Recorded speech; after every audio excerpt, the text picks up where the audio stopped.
right? We talk about using this AI. I want to make sure we using it in a way where we know, number one, where to invest, where to put our time and our energy and our resources at, so we don't waste no time over the next year. Because I think we only have about a year. We have until the end of 2026 to get our things together. And the reason there's a window of opportunity, and the one thing you learn in farming is, and the powerful thing you learn in farming, right? The brother was explaining how there's a 60-day window in farming. Sometime when you have to, harvest the crops, right? And you don't get no time outside of that. You can't be lazy or I don't feel like doing it. Maybe I'll do it later. No, you have to work from sun up to sundown. Otherwise, if you miss that cycle, you're going to have to wait till the next one. And we was talking about work as a man. And as a man, when you work, you really know yourself, because man don't set the deadlines when it comes to farming. Nature does. Nature controls the weather. When is the best time? When the sun is going to be out? When the best time to plant? When the soil is best and fertile? And so there's opportune times where you're supposed to put that work in and you can reap the benefits when the next season comes in. But if we're not taking advantage of this time right now, this is the most opportune time cosmically. It's all aligning for us to take advantage of it. But there are certain factors that have to come together in what they call kairos. Kairos in Greek, it means opportune time, right? You talk about Greek, it comes from, Chronos, which is father time, because they understood that time was a dimension in which one had to rule over. This is why they start writing everything down, because they were babies in their history, and they understood that if they didn't write their history, they didn't have one, because we've been here the whole time. And so we didn't always write down. We had oral history. And oral history works as long as there's a deep connection between a younger generation and an elder generation. But when you lose that connection between the elder generation, all the wisdom that they've gained and experience that they gain in life disappears with them, and there's no documentation. So that means your history disappears every time an elder goes. So therefore, we have to have documentation. Plus, we have to have oral history as well. So yeah, again, it worked, and we had been here for so long. As a people, we didn't find a need to document it because we felt like there was no disruption. A tree don't have to write things down. A fish don't have to write things down. They live within their nature and they continue to recycle the same thing. A tiger don't have to write nothing down. A tiger raises its children. So I'm just going to tell you what happened in the circumstance. I'm going to tell you who you are. I'm going to tell you what's the threats out there. I'm going to tell you a king you need to hunt to eat. But the disconnection between the father and the son, the disconnection between the father and the daughter, disconnection between the grandson and the grandfather means that the oral history is not enough. It has to be written in time so that no matter whenever you're ready, you can pick it up. And that's the thing that the Europeans had over us, is that they were writing down the instructions for the next generation. Not only that, they started teaching us what they left behind as well. And we started working for them. That's the only difference. That's the only difference.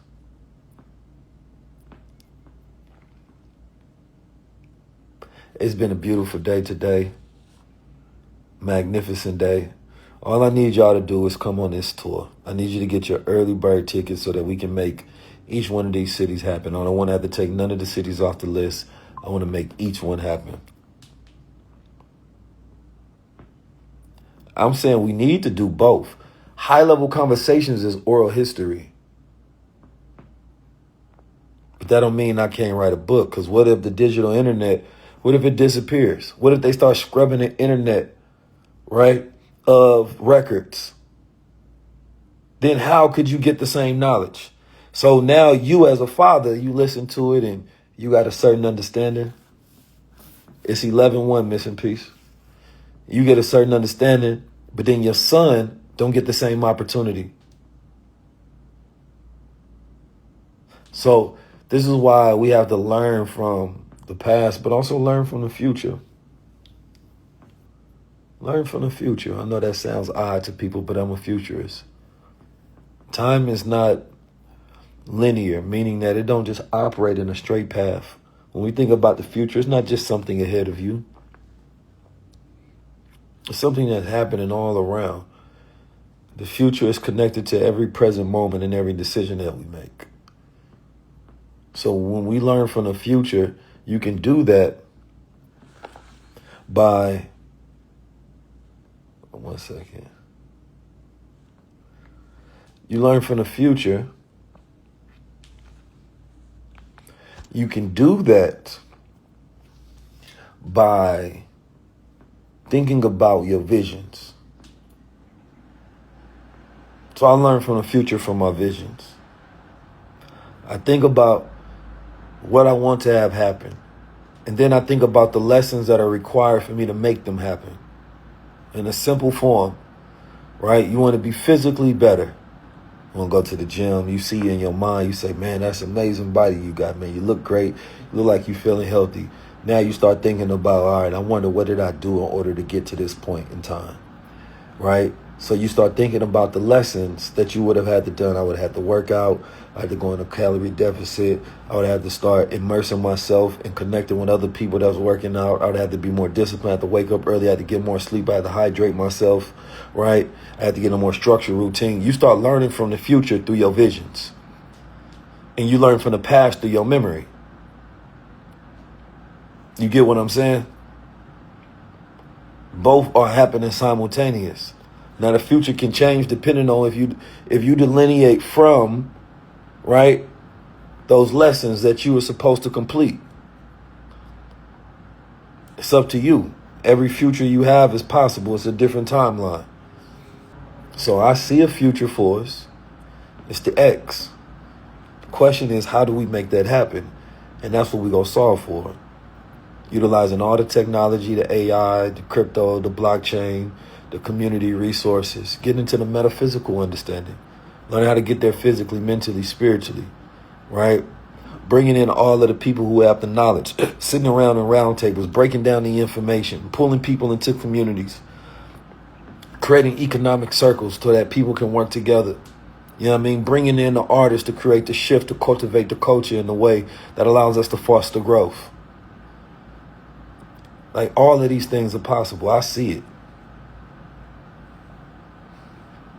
I see it loud and clear. The question is, do you see it? But there has to be, and this is the last part I'm going to leave on, there always has to be this catalyst, this moment that takes it from maybe it's about to happen, that pushes us over the edge and say we ready. And once we get on that other side, it ain't no going back. And I believe we can make this Renaissance X, that moment in time where our generation says that this is our moment where we go forward and we ain't never going back. That's what I want this to be. I see it way bigger than what you think it was supposed to be. It's supposed to be this moment in time where our generation says it's enough. We ready now.